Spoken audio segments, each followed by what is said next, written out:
حضرت سلیمان علیہ السلام نے اپنے لشکر پر نظر ڈالی، ایک پرندہ غائب نظر آیا۔ قرآن کہتا ہے وَتَفَقَّدَ الطَّيْرَ فَقَالَ مَا لِي لَا أَرَى الْهُدْهُدَ أَمْ كَانَ مِنَ الْغَائِبِينَ۔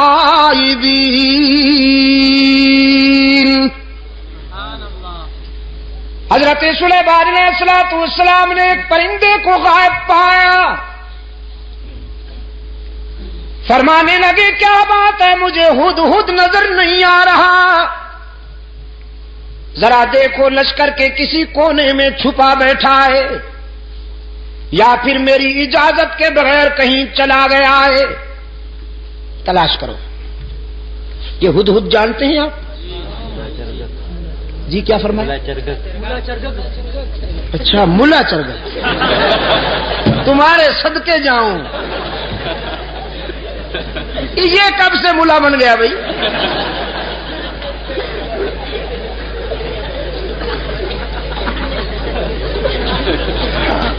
اور آپ کو یہ اتھارٹی کس نے دی ہے کہ جس پرندے کے بھی ذرا بال ادھر ادھر ہو جائیں آپ اس پہ ملا کا ٹائٹل فٹ کر دیں؟ یار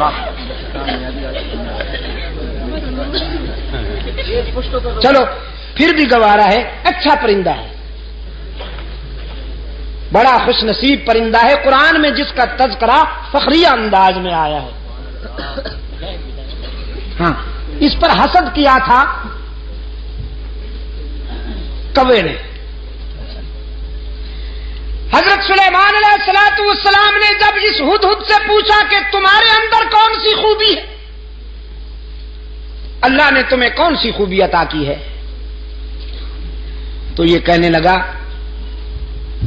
اللہ کے نبی مجھے اللہ نے یہ خوبی عطا فرمائی ہے کہ میں خشک زمین کو دیکھ کر اندازہ کر لیتا ہوں کہ پانی کتنا دور ہے، نظر میں رسائی دے دی ہے اللہ نے، خشک زمین کو دیکھ کر میں یہ اندازہ کر لیتا ہوں کہ کتنی گہرائی پہ پانی مل سکتا۔ حضرت سلیمان علیہ السلام نے فرمایا بھی تم تو بڑے کام کے ہو، ہمیں ویرانوں میں اور صحراؤں میں سفر کرنا ہوتا ہے، تو ہم کیوں نہ تمہاری اس استعداد سے کام لیں، اس صلاحیت سے کام لیں، بس تم ہمارے ساتھ رہا کرو، ہمارے ہم سفر رہا کرو، تاکہ ہم تیری اس خداداد صلاحیت سے کام لے سکیں۔ اللہ کے نبی نے ہدہد کو اپنا مقرب بنا لیا، اپنا ہم سفر بنا لیا، کوے میاں سے برداشت نہ ہوا۔ یہ کوا جانتے ہیں نا آپ، کالے لباس والا مسٹر بلیکی،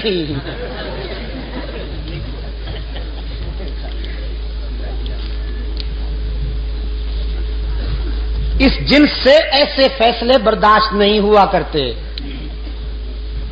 اللہ کے رسول صلی اللہ علیہ وسلم نے صدیق اکبر کو اپنے پہلو میں سلا لیا، کبو کو برداشت ہوا نہیں ہوا، بڑی سخت تکلیف ہے بیچاروں کو۔ استغاثہ دائر کر دیا کوے نے ہدہد کے خلاف، اسکینڈل بنا لیا بدبخت نے، کہنے لگا واہ جی واہ، یہ کہتا ہے کہ میں خشک زمین دیکھ کر اندازہ کر لیتا ہوں کہ پانی کتنا دور ہوگا، بالکل غلط ہے۔ میں نے کئی مرتبہ دیکھا ہے کہ یہ جال میں پھنسا ہوا پھڑک رہا ہوتا ہے، اگر اس کی نظر میں اتنی رسائی ہے کہ یہ خشک زمین دیکھ کر پانی کی گہرائی معلوم کر لیتا ہے تو جال کو کیوں نہیں دیکھ لیتا، اس میں پھنس کیوں جاتا ہے؟ عیار تو بڑے ہوتے ہیں نا، یہ لفاظ اور لسان تو بڑے ہوتے ہیں۔ اس انداز خطابت میں استغاثہ دائر کیا کہ سننے والے بھی متاثر ہوئے، کہنے لگے جی بالکل ٹھیک ہے، یہ تو بات واقعی تفصیل طلب ہے، وضاحت طلب ہے کہ اگر ہدہد پانی کی گہرائی کو دیکھ لیتا ہے تو زمین کے اوپر جو جال تنا ہوا ہوتا ہے اس کو کیوں نہیں دیکھ لیتا؟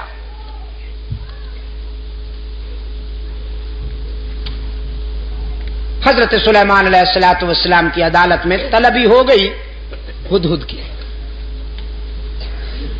کوا بھی برادری سمیت آ پہنچا.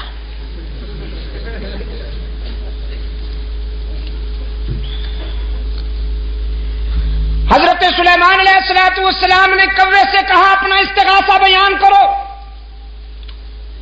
اس نے وہ کہانی پھر دوہرا دی کہ جناب یہ کہتا ہے میں زمین کو دیکھتا ہوں تو اندازہ کر لیتا ہوں پانی کتنا دور ہے، جبکہ یہ زمین کے اوپر والے جال کو نہیں دیکھ سکتا، اس میں پھنس جاتا ہے.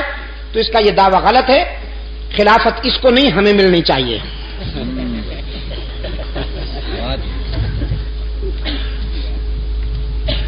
مولانا رومی رحمت اللہ علیہ نے اس سوال و جواب کو منظوم کر دیا ہے اپنی مثنوی میں. مجھے افسوس ہے کہ وہ پوری تو مجھے نہیں آتی، ایک دو شعر حافظے میں رہ گئے ہیں، وہ عرض کر دیتا ہوں. ہدہد نے جب کوے کا استغاثہ سنا تو مسکرا دیا. فرمایا زاغقو از حکم مولا منکرست، زاغقو کیوں زاغقو از حکم مولا منکرست، صد ہزاراں عقل دارد کافرست. یہ کوا جو لفاظی کرتے ہوئے میرے خلاف استغاثہ لایا ہے، اصل میں یہ میری صلاحیت کا منکر نہیں، اللہ کی تقدیر کا باغی ہے. وہ جو جال تنا ہوا ہوتا ہے جس میں میں پھنس جاتا ہوں، وہ میری نظر کی کمزوری نہیں ہوتی، تقدیر کی بالا دستی ہوتی ہے. من ببینم دام را اندر ہوا، من ببینم دام را، میں ہوا کی اڑانوں میں جال کو دیکھ سکتا ہوں، لیکن تقدیر کی بالا دستی میرے شعور پہ پردے ڈال دیتی ہے. دیکھتا تو ہوں لیکن سمجھ نہیں پاتا، بالآخر جال میں پھنس جاتا ہوں. وہ میری نظر کی کمزوری نہیں ہوتی، اللہ کی تقدیر کا فیصلہ ہوتا ہے. سلیمان علیہ السلام نے فرمایا اخرج انک رجیم، دفعہ نکل جا، بکواس کی ہے تو نے.